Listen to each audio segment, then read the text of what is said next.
Evangelho de João, capítulo 19, versículos 23 e 24.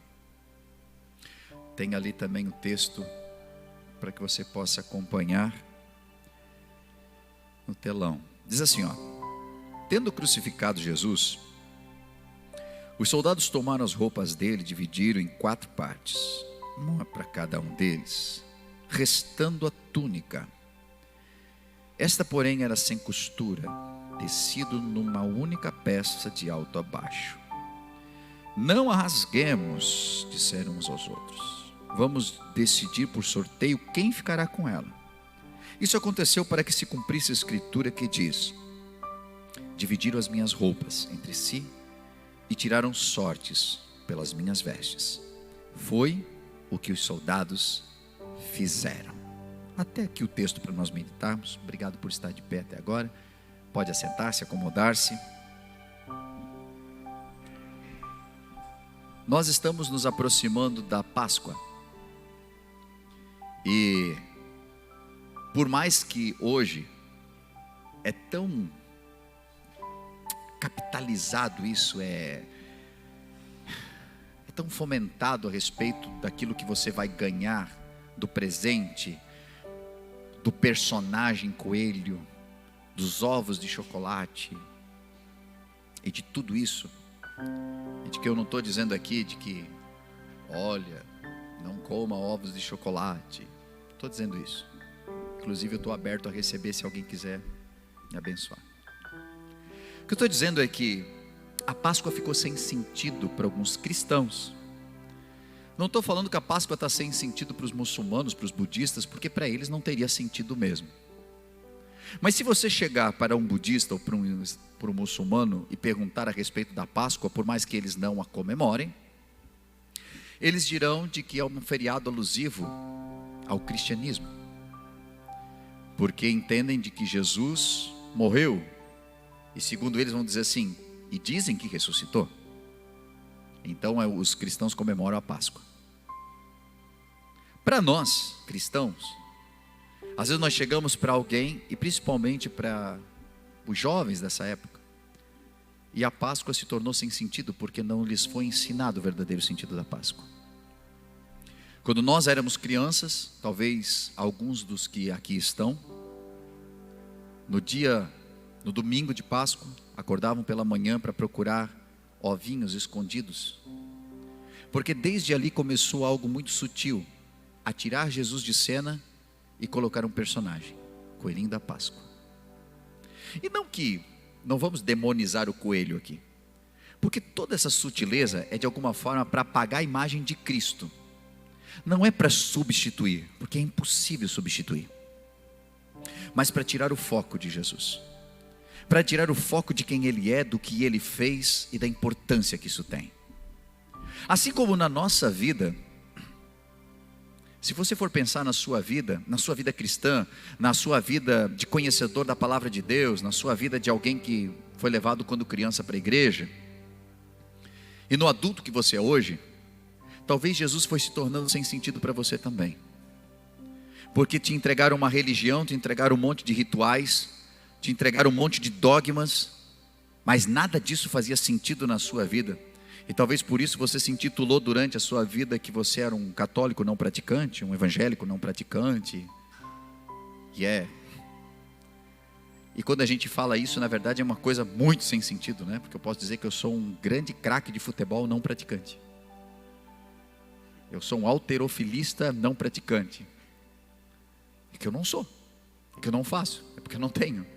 Então as pessoas utilizam-se daquilo que era para ser, mas não são. E nós nos tornamos cristãos não praticantes. Estamos vivendo um cristianismo sem prática. As pessoas perguntam a respeito da nossa igreja, e nós dizemos a igreja que nós vamos, a denominação que nós servimos, mas de alguma forma somos cristãos, mas nossas práticas não dizem que somos. As pessoas não diferenciam mais o cristão do não cristão, porque o cristão dos dias de hoje, ele mente como não cristão, ele adultera como não cristão, ele não ama como não cristão, ele não perdoa como não cristão, e às vezes o não cristão faz mais isso, tem uma vida mais ilibada e mais bonita do que aquele que se diz cristão. Eu estou falando uma realidade que dói, mas que é verdade. É de que se nós queremos mudar isso, nós precisamos começar a mudar em nós mesmos, porque você é a igreja que prega aí fora. Você é a denominação que as pessoas estão vendo. Suas atitudes gritam mais do que suas palavras. E isso é importante para a nossa mudança geral. O que eu mostrei hoje aqui, com esse versículo, foi de que Jesus foi levado à cruz. E é importante que a gente faça memória disso. Por que que ele foi à cruz? E ele vai à cruz por mim, por você. E nesse episódio, nessa partícula, mostra quando os soldados pegam as suas roupas, começam a dividir entre eles. E eles pegam uma túnica, e aquela túnica é talvez a peça mais valiosa que Jesus tinha. Ele não guardava nada consigo, mas era um costume que as mães fizessem uma túnica de uma peça única para os seus filhos quando eles saíssem de casa. Provavelmente Maria tinha tecido isso, tinha feito com as suas mãos. Aquela peça tinha uma importância muito grande para Jesus. E agora os soldados vão para dividi-la, e eles não dividem, para se cumprir uma palavra escrita uns 800 anos antes, de que suas vestes seriam, dividiriam as suas roupas e jogariam sortes sobre as vestes dele. E esse versículo escrito em Salmos, agora cumpre-se em Jesus Cristo. As vestes que foi arrancada dele. Jesus foi crucificado nu, muito provavelmente. Ele estava todo exposto, mas as roupas dele foram para algum soldado. Alguém levou a roupa, alguém pôde cobrir-se com aquela túnica. E dito isso, como aqui um pequeno resumo de tudo aquilo que está no meu coração de dividir com você e com as pessoas que me veem pela internet, eu faço menção de uma parte de um livro que li, quando um homem ele faz uma reserva para ir com a sua esposa até um restaurante. E ele tinha buscado aquela reserva, um restaurante muito chique, há algum tempo atrás já. E o dia que foi contemplado com a possibilidade de ir com ela até lá, ele se arruma muito bem, ela também, e eles vão até o restaurante. Quando eles chegam lá para entrar, o anfitrião, o maître que estava ali, vai recebê-los. Ele diz: nós temos reservas. Ele olha os nomes, e quando eles vão para entrar, o maître diz: Senhor, o senhor não trouxe o seu paletó? Ele disse: não, hoje eu vim sem mesmo, eu estou à vontade assim. Ele disse: protocolo da casa, que para entrar e jantar você precisa ter um paletó. E ele ficou um pouco assustado com aquilo, mas realmente o lugar era muito chique, tinha seus protocolos. E quando nós queremos entrar em um lugar, nós devemos nos submeter aos protocolos do lugar. Você pode ir à igreja que você quiser, mas aonde você escolher servir, você tem que se adequar ao protocolo daquele lugar. E ele olhou, e dentro estavam todos os homens de paletó. E ele disse: Senhor, mas eu estou esperando por essa reserva há muito tempo, estou esperando por isso, e hoje eu vim com a minha esposa, como é que eu vou embora? Eu não vou achar um paletó em lugar nenhum agora, como é que... Ele disse: Senhor, eu entendo, mas sem paletó o senhor não vai poder entrar. E ele percebeu naquele homem que ele estava desolado, olhando para sua esposa com vergonha, porque ele não se ateve a perguntar se tinha algum tipo de regra, ou enfim. E quando ele está para virar e ir embora, o maître disse: espere um pouco, Senhor, eu vou ver se nós não temos alguma coisa nos fundos. Então ele vai aos fundos, ele encontra um paletó verde-limão, e ele traz. Imagina a coisa linda, olha o naipe do blazer, verde-limão. E ele traz e diz: Senhor, tente esse. E ele diz que ele coloca, realmente é um pouco menor do que o tamanho dele, mas ele diz: eu entrei como um lorde. Junto com a minha esposa, sentamos, jantamos, aproveitamos a noite, porque aquele homem me conseguiu um paletó para que eu pudesse ter acesso. E quando eu estava lendo isso, fez todo sentido com aquilo que Jesus Cristo fez na cruz, por nós. Nós gostamos de palavras que venham e massageiem o nosso ego, mas não paramos para pensar em tudo aquilo que Ele fez para que nós pudéssemos ter essas palavras, para que nós pudéssemos ter direção, para que nós pudéssemos receber algo especial da parte de Deus. E se nós pensarmos no restaurante, a palavra restaurante vem da palavra restaurar, aonde você vai para se restaurar da sua fome. Você vai no restaurante e restaurar da sua fome. Mas se nós pensarmos nessa palavra, o restaurar, talvez esse seja um lugar em Deus onde nós precisávamos ir. Vamos pegar esse testemunho deste homem, vamos casar aqui com o que Jesus fez na cruz do Calvário. Nós precisávamos nos restaurar. Você, quem sabe, precisava restaurar o seu casamento, ou talvez precisa restaurar a sua vida, precisa restaurar a sua saúde, precisa restaurar a sua dignidade, precisa restaurar algumas coisas em você, mas quando você foi para ter acesso, você não pôde entrar, porque tuas vestes não eram adequadas. Quando a Bíblia fala de vestes, ela fala de conduta de vida, ela fala de caráter. Por isso que quando você vai olhar para a palavra de Deus, você vai ler em 1 Pedro 5,5, cingivos de toda a humildade, ou seja, vestivos, vistam-se de toda a humildade. Davi também no seu salmo diz, e se vestiu de maldição como de um vestido, falando das pessoas que acabam trazendo maldição sobre a sua vida. Todas as vezes que a Bíblia traz a alegoria das vestes, ela fala de conduta de vida, de como você se porta, porque antigamente as pessoas eram conhecidas pela forma como elas se vestiam, e não que hoje não sejam também, em algum grau, mas se conhecia as famílias pelas cores das vestes, se sabia a profissão das pessoas pelas vestes que elas tinham. É por isso que quando o pródigo chega em casa maltrapilho, o pai pede para que se traga um vestido novo para ele, se traga roupas novas para ele, porque o pai queria devolver a identidade que ele tinha perdido. Ele tinha saído de casa com as vestes que diziam de quem ele era filho, quem ele era. Mas quando ele está retornando depois de ter perdido tudo e ter perdido a sua dignidade, ele volta para casa irreconhecível. As pessoas olhavam para ele, não sabiam mais quem ele era, não sabiam dizer se ele era filho daquele pai ou não era, porque ele estava descaracterizado. E muitas vezes acontece isso na nossa vida. Nós crescemos dentro de um lar digno, nós recebemos boa instrução, mas a vida lá fora, a vida no mundo vai nos descaracterizando, vai fazendo a gente perder a dignidade, vai fazendo com que a gente vai perdendo a imagem de Deus na nossa vida, porque nós fomos formados à imagem e semelhança de Deus, mas o pecado vem arrancando isso, e daqui a pouco as pessoas olham e dizem, não parece mais ser você, eu te conheci há tanto tempo atrás. E quando isso não acontece dentro do casamento, que as pessoas se olham e dizem assim, parece que eu não te conheço mais, você era alguém, parece que você é outra pessoa agora, porque vamos nos descaracterizando, e aquilo que eram as nossas vestes, aquilo que era a forma como nós nos apresentávamos ao mundo, porque é assim que nós nos apresentamos ao mundo.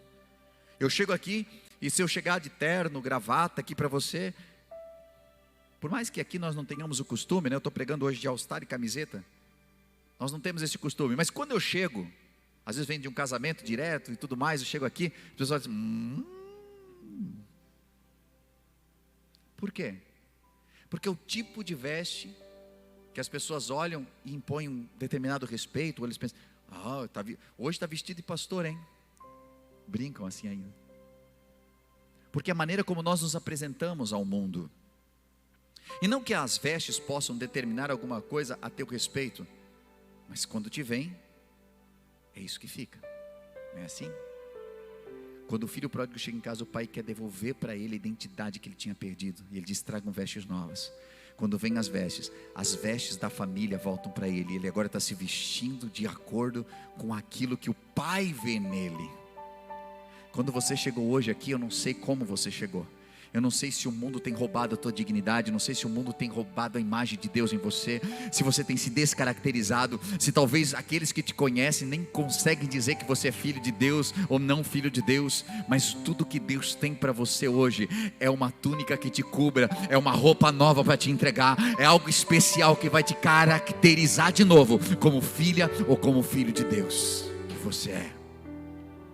Quando eu olho para aquilo que Jesus Cristo fez, eu vejo ele vestindo uma roupa que não era dele, porque quando ele passava pelas ruas da cidade carregando aquela cruz, não era ali as vestes adequadas para ele. Ele não estava carregando uma cruz adequadamente, porque quem carregava a cruz era um criminoso. O criminoso levava a sua cruz.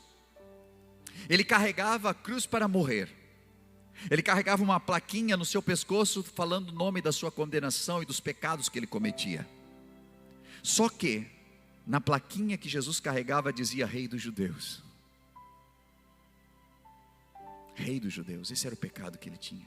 Eles não tinham do que acusar o nosso mestre, mas se nós pudéssemos olhar a placa espiritual que Jesus carregava, ali naquela placa estavam os meus e os teus pecados. Ele se vestiu de toda indignidade. Jesus assumiu a nossa culpa. Ele nunca cometeu adultério, mas ali ele estava vestido de adultério. Ele nunca mentiu, mas ele estava vestido de mentira. Ele nunca enganou ninguém, mas naquele dia ele estava carregando todo o engano da humanidade.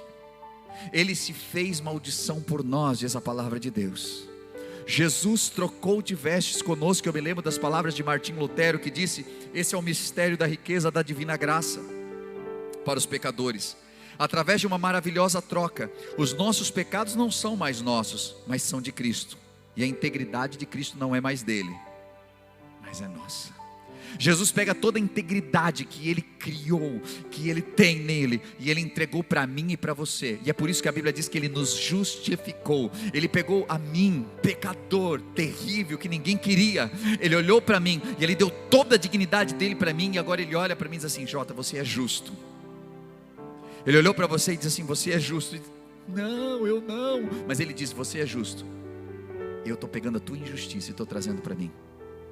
Eu estou pegando toda a maldição que está sobre você e estou trazendo para mim. Estou pegando toda a mentira, todo engano. Eu estou pegando todos os teus pecados e estou trazendo sobre mim. E eu vou carregá-los até aquela cruz. Eu estou levando até a cruz do Calvário. Mas você está recebendo uma nova chance.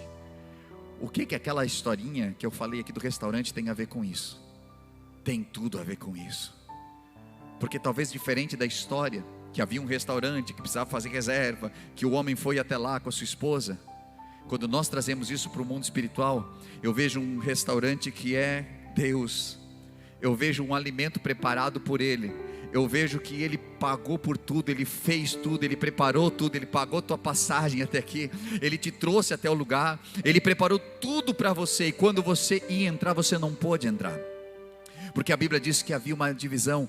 Os nossos pecados faziam divisão entre nós e o nosso Deus. Nós não podíamos entrar. Nós não tínhamos vestes adequadas. As nossas vestes eram manchadas de pecado, era manchada de culpa, manchada de tanta coisa. Nós não tínhamos dignidade para entrar em tudo aquilo que Deus preparou, o céu de luz para nós. Nós não podíamos entrar. Mas diferente do que esse mestre fez, que foi lá no fundo buscar uma roupa, Jesus tirou a sua própria e entregou para nós a sua túnica. Ele tira, além de preparar tudo, Ele pega as suas vestes assim: não, fica por aí. Sabe o que eu vou fazer? Eu vou sair para que você possa entrar. Então entra no reino, entra e se restaura de toda a tua culpa, se restaura de toda a tua dor, se restaura de tudo aquilo que o inimigo fez com você, porque eu estou dando para você a minha túnica, eu estou dando para você uma nova chance, eu estou te entregando o que ninguém pode entregar para você. Glória a Deus, glória a Deus. Sabe qual é o melhor de tudo? A túnica dele cabe certinho em nós. Eu vejo o Antigo Testamento, gente brigando por causa de túnica. E me entenda espiritualmente. José ganhou uma túnica do seu pai Jacó. Os irmãos já ficaram de olho. Só ele que ganha. Diz que dá um rebu ali dentro daquela casa por causa disso. Todo mundo queria a túnica do menino. Ficaram bravos com o menino, jogaram o menino no poço. Venderam para o Egito e pegaram a túnica dele. A Bíblia diz que quando foram para jogar no poço, a primeira coisa que fizeram, ficaram com a túnica. Tem algumas coisas que nos caracterizam como filhos amados do Pai. Aquela túnica era um símbolo de Jacó dizendo: eu amo esse filho porque ele me serve. Existem algumas coisas em nós que dá raiva nas pessoas. Isso você precisa entender. Eles nem sabem por que te odeiam, mas existe um brilho, às vezes existe alguma coisa em você. E a primeira coisa que eles querem quando te machucam, quando falam mal de você, quando te atacam, é tirar de você aquilo que eles querem, é a tua túnica. Eles nem sabem o que é, mas eles querem tirar. E a Bíblia diz que aqueles meninos pegaram, os irmãos dele ficaram com a túnica, jogaram ele no poço. E eu fico imaginando todos eles tentando colocar a túnica, mas não serviu nenhum deles. Aquilo que Deus entregou para você é seu, ninguém vai conseguir tirar, é seu. Ninguém conseguiu. Tanto que eles precisaram rasgar aquela túnica, manchar com sangue de cabrito, levar para o pai pregar mentira. Dizer: ó, pai, um bicho matou. A túnica de Jesus não. Ela não precisou ser rasgada, ela não precisou ser molhada em sangue de bode, de cabrito, de nada. Ela estava manchada com o sangue do Cordeiro de Deus que tira o pecado do mundo. Ela não precisou ser rasgada, porque ela serve em cada um que recebe Jesus como único e suficiente Salvador. E quando você abre seu coração para recebê-lo, ela se adequa certinho e cobre a tua vergonha, e cobre o teu pecado, e cobre tudo aquilo que tem que cobrir. E ela te devolve dignidade. Ela devolve para você aquilo que você perdeu. Aqui no Antigo Testamento não havia como cobrir, mas quando nós olhamos para o Novo Testamento, o que Jesus fez, nós percebemos que Ele nos deu, Ele nos devolveu o acesso a Deus. 1 Pedro 2:24 diz: levando Ele mesmo em seu corpo os nossos pecados sobre o madeiro, para que mortos para os pecados, nós pudéssemos viver para a justiça, e pelas suas feridas nós fôssemos sarados. Ele assume a nossa posição de pecado. Isso é uma maneira de Deus dizer assim: ei, para de escutar a acusação. Porque às vezes nós queremos ter uma vida digna, ter uma vida melhor, fazer o que é correto, mas o inimigo sempre está aqui, ó. Agora tu quer fazer certinho, é? Mas eu sei quem você foi, mas eu sei o que você fez, mas eu sei disso, mas eu sei daquilo. E você fica perturbado com todas as lembranças dos pecados que você cometeu e das coisas erradas que você fez. Isso te perturba tanto que você não consegue aceitar a túnica que Jesus está te dando para cobrir os teus pecados. Nós preferimos continuar com as nossas roupas manchadas. Continuamos recebendo toda a acusação, porque nós não conseguimos entender de que Ele já levou sobre si os nossos pecados. E quantas pessoas que estão vivendo um inferno de vida, estão vivendo uma vida desgraçada, porque não conseguem receber Jesus. Porque o ato de receber Jesus não é o ato de você se filiar a uma nova igreja. A gente fala assim: eu venho receber Jesus, pensa assim, é para eu fazer parte da The Way, é isso? É muito além disso. Receber Jesus é você romper com a religião que não consegue te conduzir à salvação, e aceitar o dono da salvação na sua vida. Perceba, a religião estava mandando Jesus para a cruz. Eram os religiosos, não era Roma. Roma foi um instrumento dos religiosos para botar Jesus na cruz. Agora, quem pode salvar é aquele que carregou os nossos pecados sobre o madeiro. É aquele que foi crucificado nu. Sua vergonha estava toda ali. Os nossos pecados estavam sobre Ele para nos dar uma nova chance. E não que eu tenha preparado isso, mas ainda ministrando aqui no primeiro culto que nós tivemos hoje, me veio a lembrança de um filme secular, de muito tempo atrás, que se chama O Resgate do Soldado Ryan. E nesse filme, o enredo dele, vou contar aqui para você que isso nem pode ser considerado spoiler, porque faz tanto tempo que esse filme existe, que todo mundo aqui já viu, né? Pelo amor de Deus. Se não viu, também não tenho culpa. Agora eu vou contar. A mãe acho que tinha 3 filhos, 2 tinham morrido na guerra, eles tinham que achar o cara, para pelo menos devolver um filho vivo para aquela mãe. E eles pegam um pelotão, gente, os caras passam o filme inteiro procurando o rapaz. E eles vão sendo atacados pelos inimigos, uns morrem, a coisa vai. Cara, eles pegam um pelotão inteiro praticamente. E a parte final do filme é quando aquele líder, quando encontra o rapaz, e já moribundo, ele olha para aquele garoto, E ele pensa em todo mundo que perdeu a vida para que ele pudesse voltar para casa. Ele diz uma frase que me impacta e que talvez seja a frase para nós nessa noite: faça valer a pena. Faça valer a pena. Faça valer a pena de todo mundo que entregou a vida para que você pudesse ter vida. E quando eu olho para o Evangelho que chegou até nós, é como se Deus estivesse falando assim: ei, meu filho morreu por você, faz valer a pena. Ei, eu estou te dando uma nova chance, faz valer a pena. Ei, era para você estar morto, né? Era para você ter morrido, né? Mas eu te dei vida, então faça valer a pena. Você não faz ideia de quantos missionários morreram séculos atrás para que o Evangelho chegasse até no Brasil. Faça valer a pena. Você não sabe quanta gente orou por você, então faça valer a pena. Você não faz ideia de quantas pessoas levantaram de madrugada e clamaram pela tua vida quando você estava perdida, quando você estava perdido. Você não faz ideia de quanta oração tem sobre a sua vida, então faça valer a pena. Você não faz ideia de quantos céus já se moveram para que você chegasse até aqui nessa noite e ouvisse essa palavra, então faça valer a pena, porque Ele entregou a vida por você. E é por isso que hoje o convite para você é que você possa entregar a sua vida para Jesus também. É para que você possa entregar o seu viver para Ele, porque assim como Ele se entregou por amor, tudo que Ele espera de você é que por amor também você possa se entregar.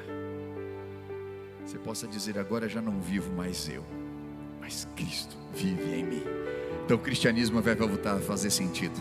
Então as pessoas vão voltar a ver Cristo através da sua vida. Então as coisas vão voltar a fazer sentido na sua casa. Então você vai receber a túnica ou o paletó que vai te dar acesso ao restaurante. Você vai entrar, você vai se restaurar. Você não vai mais sentar aqui e sair vazio do mesmo jeito. Você não vai mais vir até a porta e ter que voltar para casa porque não tem acesso.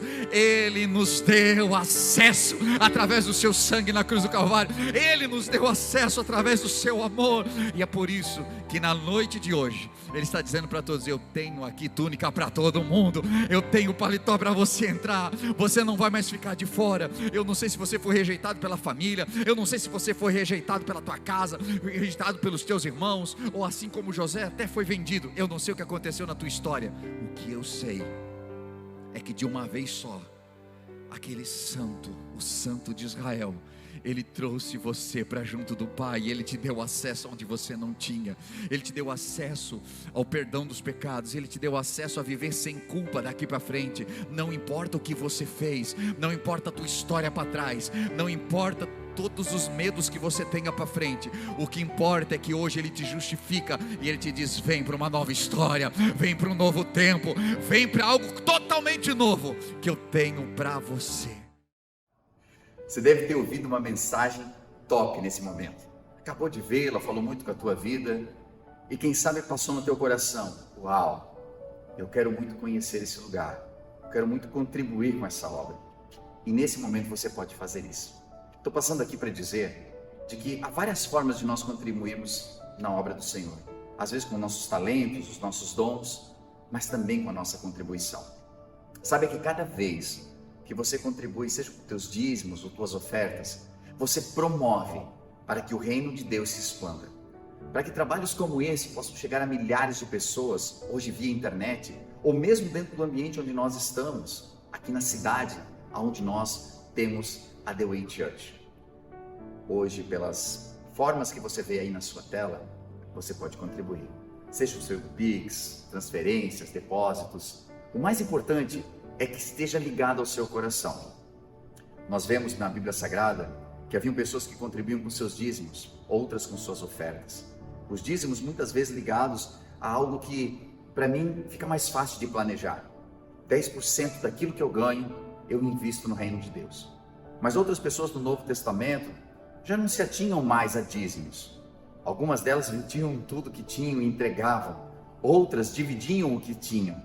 E dessa forma elas sabiam de que parte dos seus ganhos poderia alcançar a muitos. Então, da maneira como você sentir em seu coração, seja por oferta, seja por dízimos, mas que você possa fazer com todo o seu coração essa contribuição. E saiba, dentro do seu coração, de que cada vez que você estende a mão para que a obra de Deus continue evoluindo, crescendo e se ampliando, as mãos de Deus se estendem sobre você também. Não como um ato de cobrança ou negociação, mas porque Deus é fiel e nunca fica devendo nada para ninguém.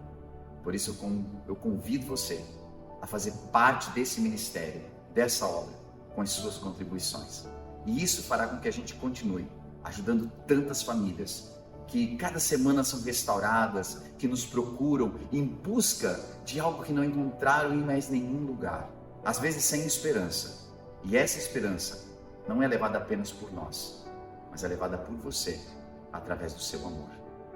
Então, convido você a fazer segundo aquilo que o Senhor colocar no seu coração de fazer, e com certeza abençoará a muitos. Que Deus abençoe a sua vida, continue nos acompanhando pelos canais, que eu tenho certeza que é só o começo do que Deus ainda fará em sua vida e em sua família.